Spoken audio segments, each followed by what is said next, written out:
Hey, so I spent this weekend with Ann at the marriage retreat. We had a marriage retreat. That's all I'm going to say about that.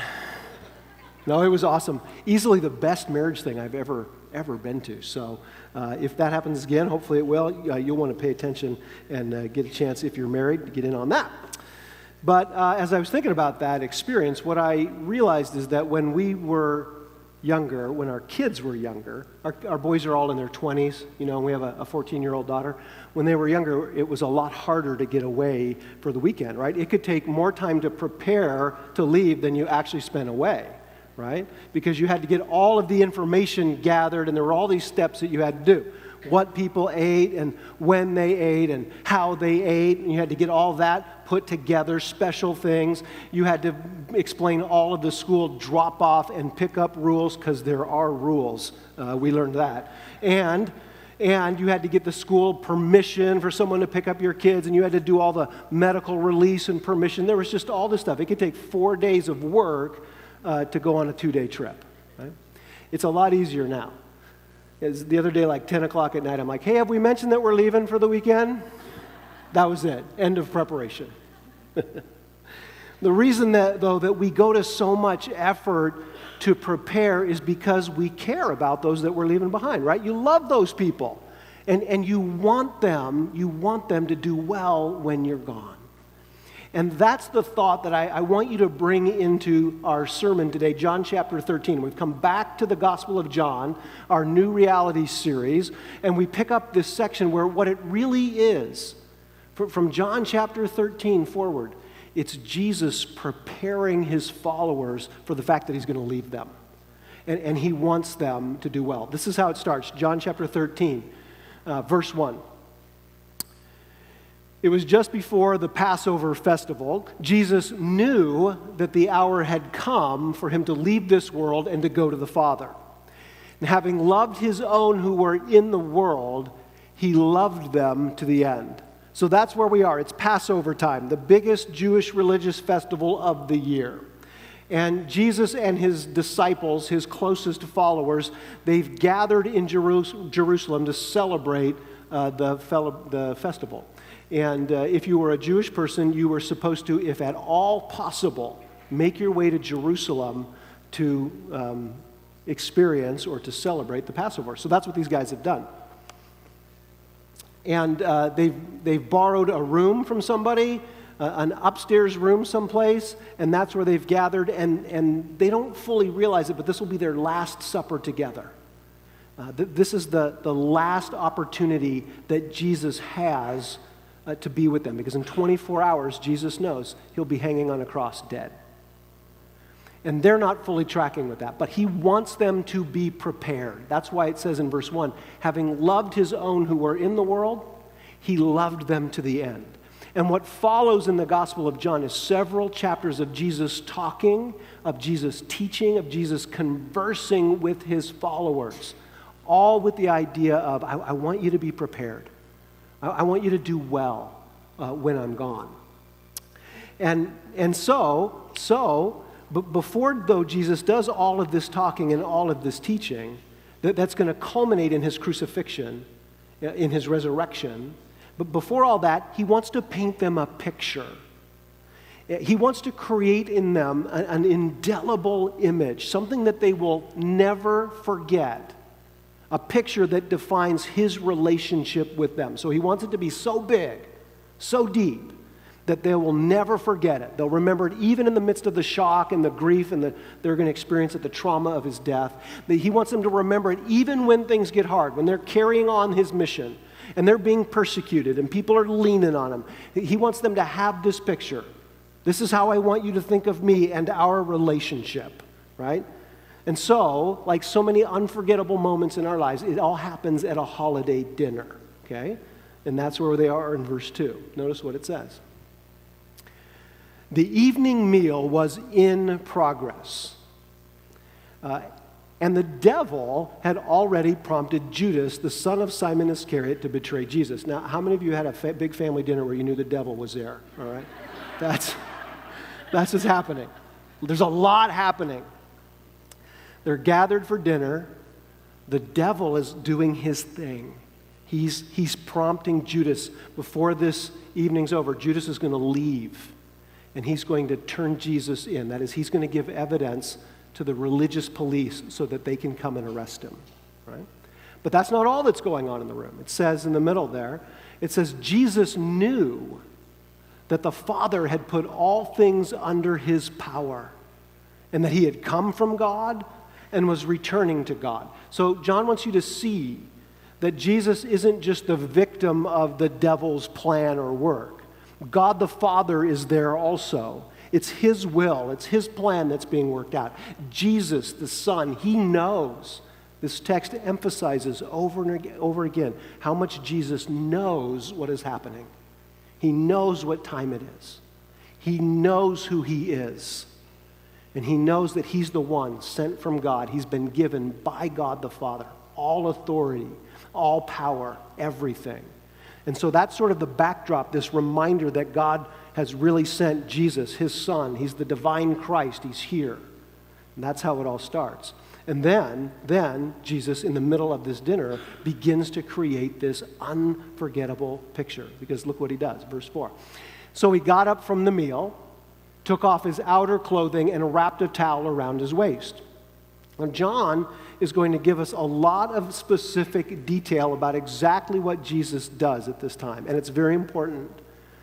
And the purpose of it is to create, again, a picture in our mind that Jesus wants us to have. And the first thing doesn't sound like that big of a deal to us, but to them it would be. It says he got up from the meal. So, when we eat, we gather around tables, we sit at tables.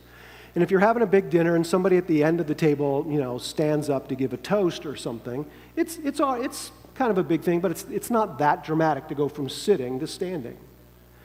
But they ate on the ground, right? They had a very low table, and they would be reclining. That is, they'd be laying on their sides. They'd kind of be laying on one arm and eating with the other, laying on the ground. And so there's a little more dramatic impact of somebody unfolding themselves and standing up in the middle of all these people laying on the ground. Right? Well, it gets worse from there, because the next thing it says is that he took off his outer clothing. Now, what the Bible means to say there, he's just trying to say it in a polite way, is that he strips down to nothing but boxers. That's what that means. Okay? So he undresses. Now, can you imagine at your family dinner somebody standing up and undressing? So you can imagine that the shock, the pictures being painted for them as they watch Jesus undress in front of them. And then the third thing he does is he takes a towel and he wraps it around his waist. And what they could see that we can't see is, in that moment, Jesus has just presented himself to them as a slave. Because this is how a slave would dress. This is how the Jewish people dressed their slaves. And so now their mouths are beginning to hang open as they try to comprehend this picture of Jesus. Right? Their leader, their rabbi, their teacher, undressing in front of them, presenting himself to them as a slave. But it gets even more dramatic in the next verse. Look what he does. Verse 5, after that, he pours water into a basin, and he began to wash his disciples' feet, drying them with the towel that was wrapped around him. So he gets a basin, it's a wash basin, and he fills it up with water, and he begins to go to each person in the room, and he begins to wash with his hands. He begins to scrub the dirt and the crud off of their feet, right? This is the lowest form, the lowest act of service that he could have possibly performed for them. The Jews did not even make their Jewish slaves wash their feet. They made their non-Jewish slaves do it. The people they thought were even lower than their slaves. So there's nothing Jesus could have done more dramatically to say, I am showing you, I'm acting to you like a slave. It's very humble, and it's very selfless. Because remember, these people, they walked around in sandals, on unpaved roads. Their feet are dirty. And he's washing them. He's using the towel that's wrapped around him to dry them. It's a very humble act. And even we can sense the shock of this situation. But these guys, they sat in silence, stunned, unable to speak. We know that because the next verse talks about how finally Jesus is going around the room and he comes to Peter. He doesn't start with Peter. He comes to Peter. And nobody has said a word until Peter speaks up. Verse 6. He came to Simon Peter, who said to him, "Lord, are you going to wash my feet? You're going to wash my feet?" So Simon Peter is their leader. If you've heard people maybe tell jokes or stories about arriving at the pearly gates and meeting St. Peter, this is who they're talking about. Okay? Although the story of how Simon Peter becomes St. Peter, that really is a miracle. I mean, it's only God can do that because Simon Peter is, he's loud, he's reckless, he's impulsive. Before this night is over, he's going to take out his sword and whack somebody's eye or ear off. He's impetuous, he's rude. Well, he's kind of a lot like us. But Peter, he gets how ridiculous this whole scene is, right? That Jesus would undress, take the image, the picture of a slave, and that he would begin washing their feet. But it's more than that, because you remember, Peter has been with Jesus for like 3 years now. He's been following Jesus around, and we've seen the story throughout the Gospel of John up to this point. Jesus is going around, and he's performing these amazing, remarkable signs. They're signs that point to the fact that he is the Son of God, that he's the Christ. And Peter's been there the whole time. Right? He's there and he watches the water get turned into wine. He watches the sick children get healed. He watches the crippled guy leap. Right? He sees 5,000 men and their families all get fed from a couple of sardines and some bread. He sees it all, and it takes him a while. It's a process. But just recently, just before this, Peter has believed that Jesus is the Christ. That he really is God's Son, that he really has come from God. And he's announced this. So the thing for Peter is, he knows who Jesus really is. Not just their teacher, but he's the Son of God. And so it's even more preposterous to Peter that the Son of God, the Christ, would undress, get on his knees, and wash his feet like a slave. It's preposterous. Well, as usual, with Jesus, there's something a little bigger going on than what meets the eye. And we're going to see now that as Jesus responds to Peter, he does it in a way that makes it clear to us that there's more going on here than even just the washing of their feet. Because look how Jesus responds. He says to Peter, you do not realize now what I am doing, but later you will understand. So when Peter, says, "Lord, are you going to wash me?" Jesus says, you don't get it all now. There's something more going on here. You won't understand it until later.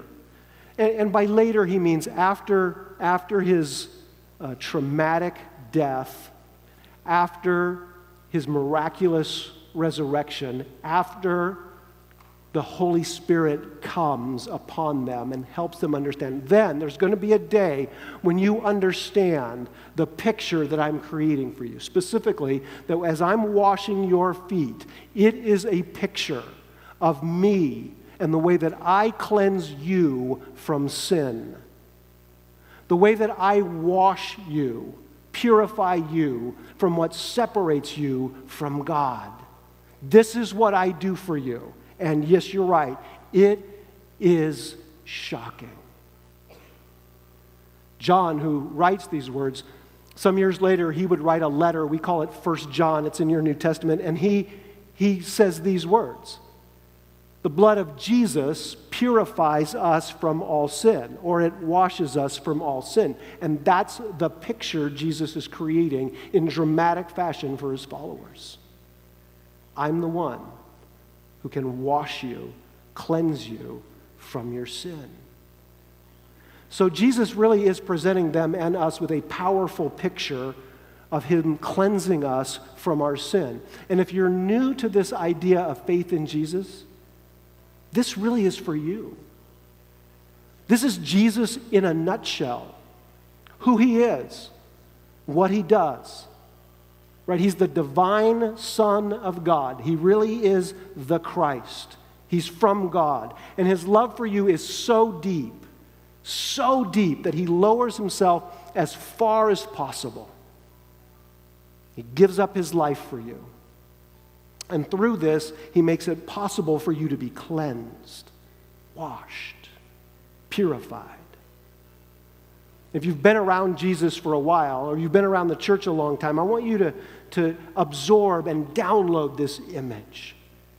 Let this be the picture that you carry around. When you think of Jesus, think of the wash basin, and think of the towel. Think of the water and the dirty feet. So now with this powerful picture and Jesus' help saying, Peter, there's something big you don't understand, notice how Peter responds. No, said Peter. No. You shall never wash my feet. So even with Jesus' help, Peter still, he cannot accept the idea of Jesus washing his feet. No way. The Greek text that this is translated from is emphatic. It's a double negative. No way, never. Not going to happen. I'll never let you wash my feet. So on the one hand, we see Peter and his humility or his recognition of this scene, right? The ridiculousness of God's Son being his slave, because he knows who Jesus really is. And so his response is, no. I can't imagine you getting that low and serving me, right? And so to have God serving him this way, it makes him really uncomfortable, embarrassed. Can't have it. It's like he's saying, Jesus, do we really need to do this? But there's something else going on. Do you notice how Peter wants to tell Jesus how it will be? Right? He wants to be in control. He wants his relationship with Jesus to be on his terms. So Jesus comes to wash his feet and he says, no, that's not how it's going to be. I've got a better way, a different way. And that's what I want to do. And I think it's possible that as Peter sat there in this room and he watched Jesus go from person to person washing their feet, there might have been a little part of Peter that said, I don't need you to do this for me. Those guys, yeah, wash their feet. But not my feet. Not my feet. And a lot of us respond to Jesus like Peter with that feeling of, Lord, no, not this. Not now. Not in this way. Jesus, I get the gesture, but you don't have to do this. It's a little uncomfortable for me. Or we think of our response to Jesus on a comparison level. Yeah, these people, they need washed. But we don't have to go that far. Let's keep it comfortable. But Jesus doesn't think that way. Because do you see what Jesus immediately says? He says, Peter, unless I wash you, you have no part with me. Peter, this is the only way. If I don't wash you, if you don't let me cleanse you, you can't be with me. You can't be connected to me. You're not part of me. You're not connected to God. It's the only way. There's no other way, Peter. You really do need me to do this. I have to wash you. I have to cleanse you. And the picture that Jesus is creating is one that causes us to reckon with our response to him. Whether we can really absorb just how far he has gone to serve us. Because the picture's true. It's ridiculous to think of the Son of God coming from God to us, taking human form and getting so low that he gives his life for us. But Jesus said this is really how it has to be. And so often we want to be in control of our response or our relationship with Jesus. We'll tell Jesus how far we're willing to go or what we're willing to do. But Jesus says this is how it is. This is the only way. Me washing you. And Peter, to his credit, gets the message. And he responds in typical Peter fashion. Verse 9. Then, Lord, Simon Peter replied, not just my feet, but my hands and my head as well.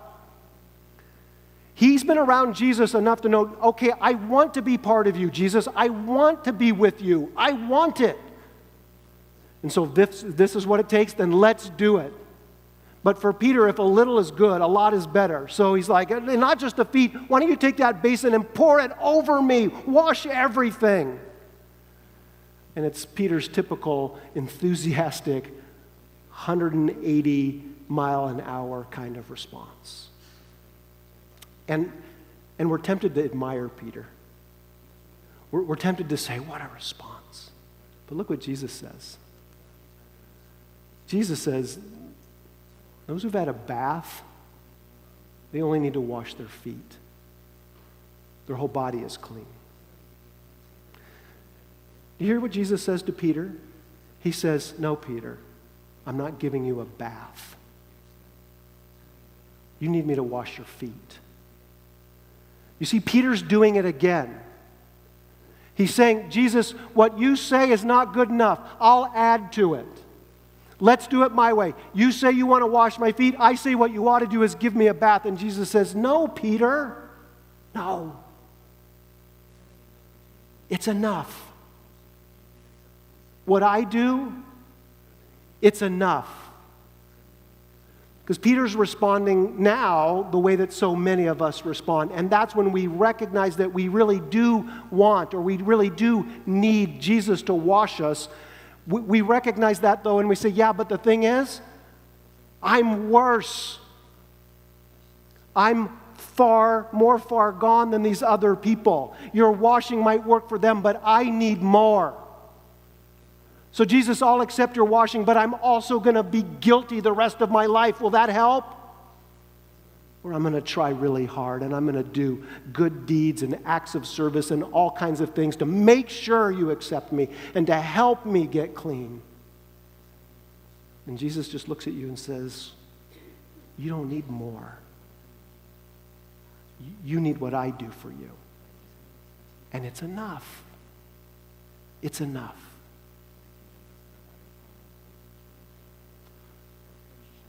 So as we're thinking today about the idea of response to Jesus, I want you to hear today that this is really what it means to accept Jesus. You know, if you've hung around Christians very long, sooner or later you hear them talking about this idea of accepting Jesus. And I want you to know today that accepting Jesus doesn't just mean believing about Jesus or even believing in Jesus. What it really means, what it means to fully accept Jesus is to reckon with this picture that he's painted for you. That he really is the divine Son of God. That he really did go farther than you can imagine for you, giving up his life. And that he says to you, he really is the only way. Him washing you, it's the only way. And he really does say to you, it's the only way. And so when we talk about accepting Jesus, it means accepting all that Jesus did, not thinking, I don't really need that. But it also means accepting only what Jesus did and recognizing there's not a thing that you can do or have to do or should do that will help you get accepted by Jesus. Because it's enough. And so today, if you're a person who's prone to say, Jesus, I don't really want you to wash me. I don't really want to get uncomfortable. I want you to hear him say, unless I wash you, you can't be part of me. And if you're a person today who sits here and says, yeah, I know, but I need more, Jesus. It's not enough. Like Heidi said last week, I know you forgive me, but I can't forgive myself. I want you to hear Jesus saying, it's enough. It's enough. When we respond to Jesus with that way of saying, I don't need this, or it's not enough for me, we're responding to Jesus on the basis of our thinking of how bad we are or how good we are. And so often we make the mistake of thinking the good news about Jesus Christ is about how horrible and terrible we are or aren't. And so we respond to God by saying, I'm not that bad. And he says, do you know you're just like everybody else? The Bible doesn't spend any time saying how horrible and more horrible one person is than another. The Bible just says you've all sinned. We've all walked away from God. It's a given. We all need to be cleansed. And in the same way, when we respond to God by saying, no, it's not enough, we're focusing again and saying, somehow I'm so terrible, I've done more than God could ever forgive or cleanse. And he says, no, that's not the message. The message is how far I'd go for you.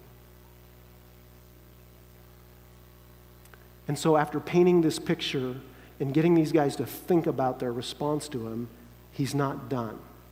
He's going to do one more thing, and it's every bit as shocking as him undressing and washing their feet. And it comes in verse 12. Look down at verse 12. It says there, when he had finished washing their feet, he put on his clothes and he returned to his place. Thank you, Jesus. We're a little more comfortable now. Okay? And then he says, do you understand what I have done for you? Can you grasp what I'm telling you? You call me teacher and Lord, and rightly so, for that is what I am. You got that part right. You get the ridiculousness of it. I really am the Christ. I'm the one from God. It's preposterous to think that I would serve you this way. And then he says, now that I, your Lord and teacher, have washed your feet, here it comes, you also should wash one another's feet. And again, if you've been around Christians or around the church very long, sooner or later you hear them talking about foot washing. Maybe you've been on a retreat or in a small group where we washed our feet and it was very meaningful. And so we don't get the shocking nature of what he's saying to these guys. You think it's shocking that I washed your feet. Now I'm going to shock you by saying you've got to wash each other's feet. You need to act towards one another like slaves. And this is clearly not the way they're thinking, because they're all sitting there having dinner, right? Usually you wash your feet before the meal when people arrive. And none of them thought to wash anybody's feet. They'd rather eat with dirty feet. And now Jesus turns to them and he says, now you wash one another's feet. He's creating for them a new reality of how they live together, how they live in the world. And it's defined by this idea of washing feet. Not literally washing feet, but like a servant, like a slave, considering others as worthy of your time, worthy of your love, worthy of your investment. There's nothing you wouldn't do. There's nothing beneath you. There's nothing too low. See, this didn't happen in isolation. This wasn't a one-on-one encounter with Jesus. This foot washing scene, it happens in a room full of people. And as Jesus goes around and washes every one of their feet, I can only imagine, even Judas, when it's done, they sat there looking at each other.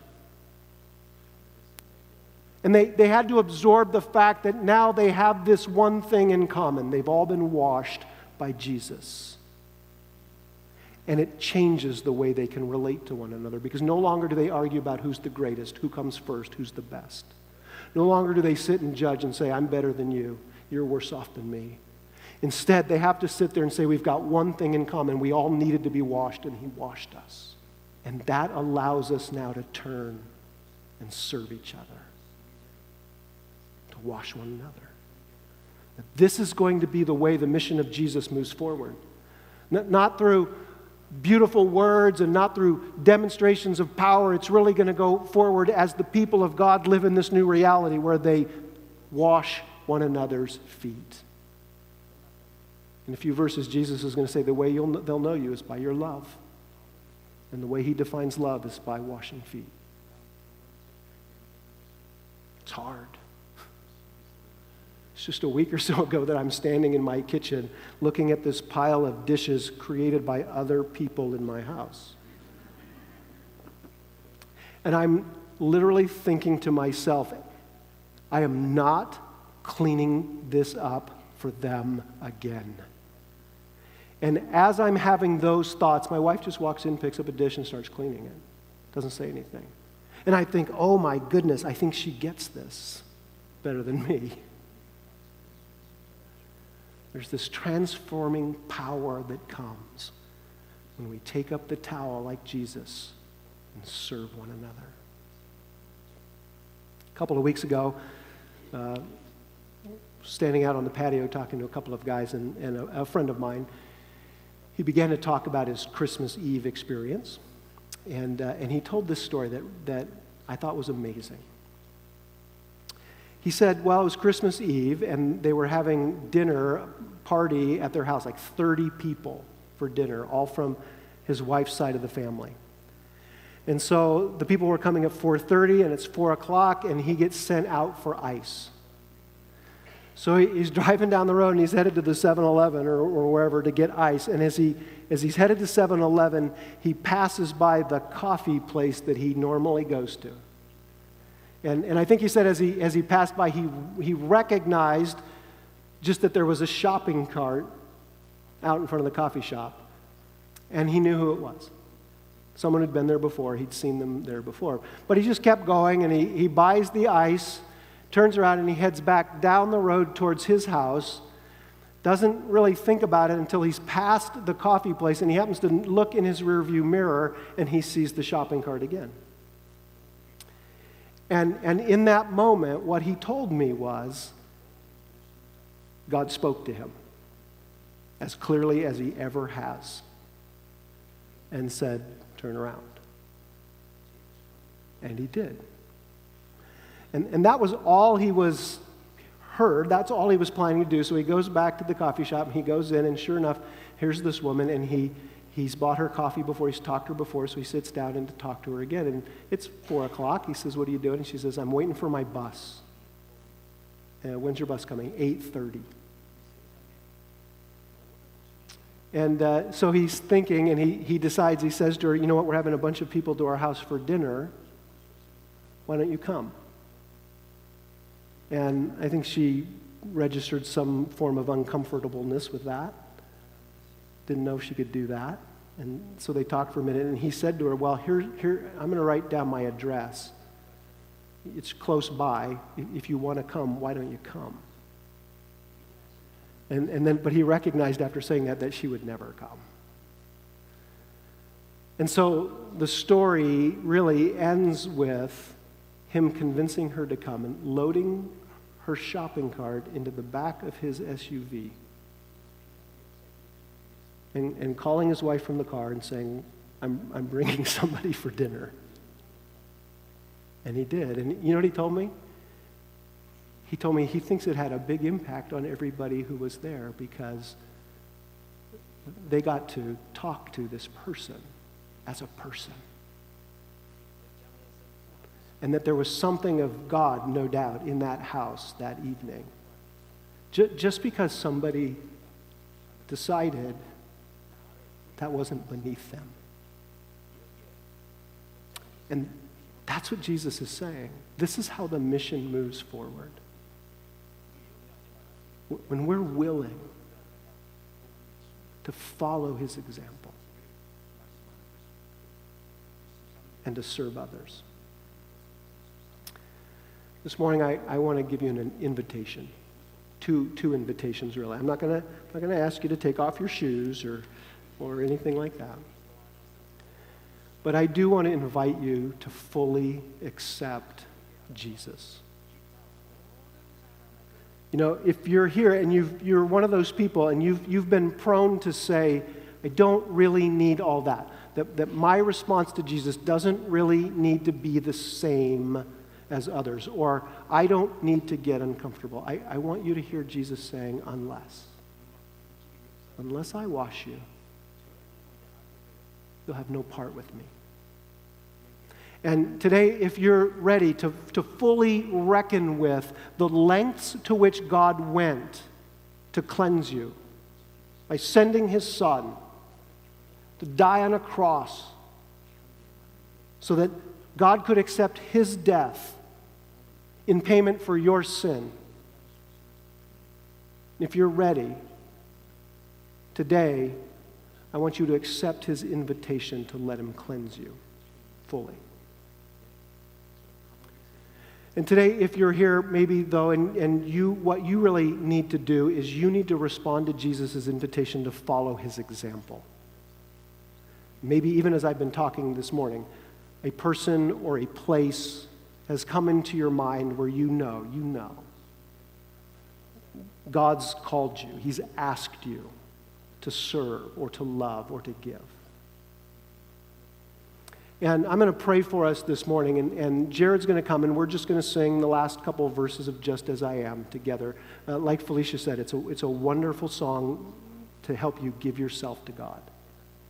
And as we're doing that this morning, if you would like to accept the invitation to Jesus, to fully accept that he's the only one who can cleanse you, that he's all you need and he's only what you need, then you know what I'm going to ask you to do? Just stand up. I know it sounds uncomfortable.